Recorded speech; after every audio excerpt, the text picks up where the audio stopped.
People often imagine that being highly intelligent is like holding a golden ticket in life. Smarter choices, faster problem solving, endless opportunities. But what they don't tell you is that intelligence comes with its own hidden weight. It's not just the gift of seeing things others miss. It's also the burden of carrying what others can't. If you've ever felt like your brain is both your greatest strength and your biggest obstacle, you're not alone. Today, let's count down 7 struggles only highly intelligent people truly understand. And by the end, you might see your mind not as a curse, but as a complex companion. Number 7, the gift and curse of hyper-responsibility. Imagine you're in a group project. Everyone's supposed to contribute equally, but you glance at the half-baked efforts piling up on the table. In that moment, something inside you sighs, "Fine, I'll just do it myself." It's not that you crave control. It's that sloppy work physically irritates you.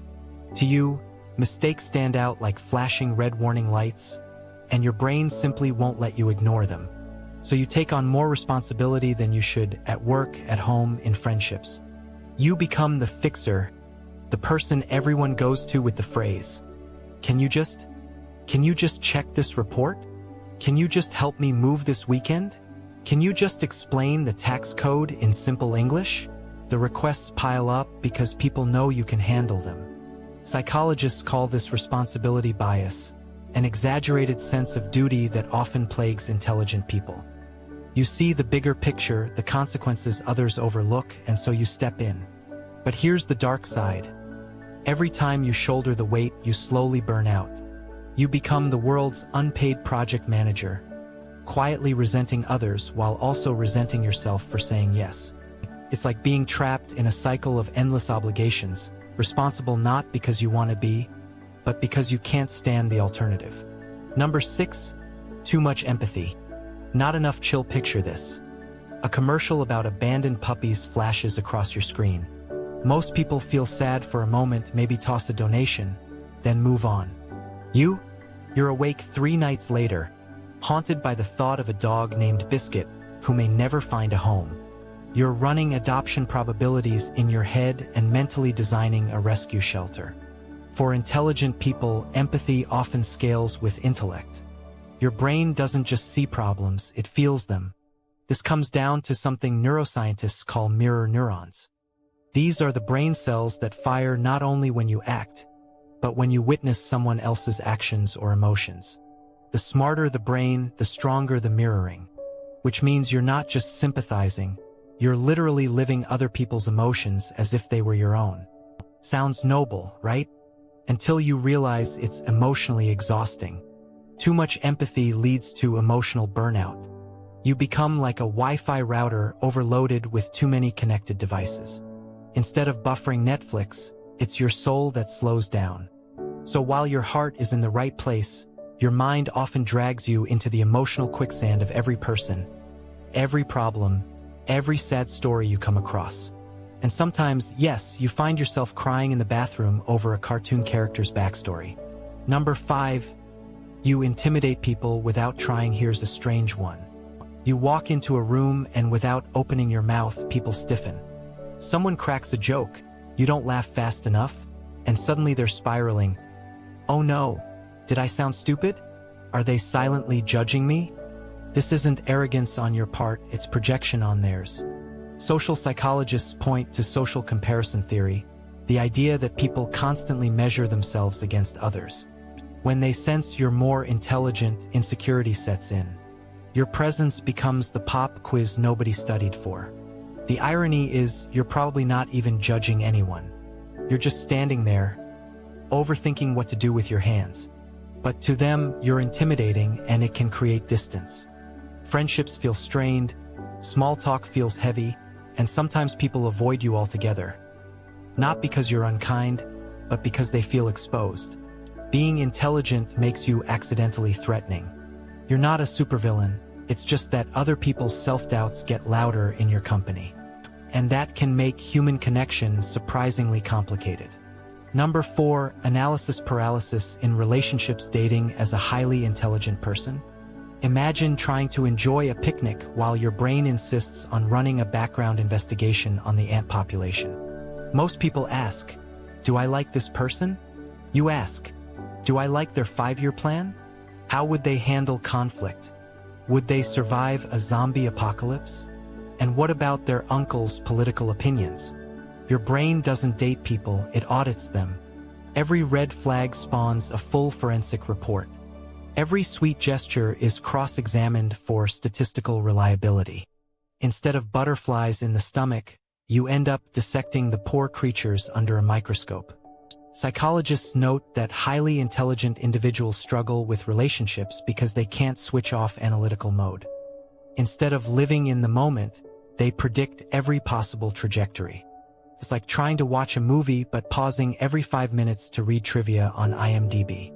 The result?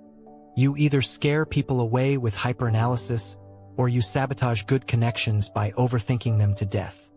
Love is supposed to feel spontaneous, but for you it becomes a spreadsheet. And no one wants to kiss a spreadsheet.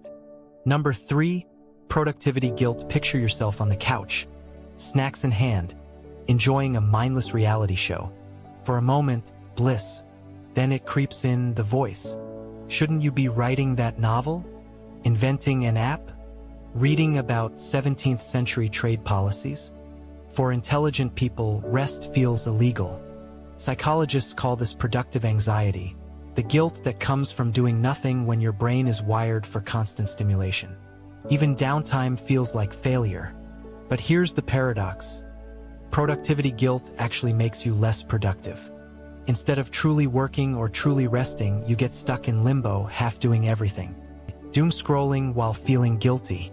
Starting projects you abandon at step 2. You're not lazy, you're trapped in a state of should. It's like working for the world's worst boss. No days off, no vacation, and no paycheck. Just a relentless whisper. Do more. Number 2. The spiral of what-ifs. Most people worry about missing the bus. You worry about missing the bus, how that affects your workday, your promotion, your career trajectory, who you marry, and the DNA of your future children. This is counterfactual thinking, the tendency to imagine alternate versions of reality. For highly intelligent brains, it's not just occasional, it's constant.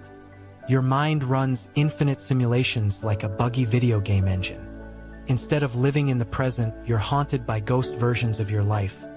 What could have been, what might have been, what almost was. You're like a time traveler who never gets to go anywhere interesting, just wandering through museums of regret. The cruel twist? All those what-ifs are illusions. And while you're busy calculating infinite paths, the real one slips by unnoticed. Number 1, the loneliness of being too smart. Here's the deepest cut. Being highly intelligent often feels lonely. Not because you dislike people, but because finding someone who shares your wavelength is rare. You crave conversations about free will, morality, or whether AI will rewrite human history. But instead, you're surrounded by debates about sandwich toppings. And when you bring up deeper topics, people look at you like you just recited algebra at karaoke night. Psychologists call this asynchronous development. Your intellect matures faster than the social world around you.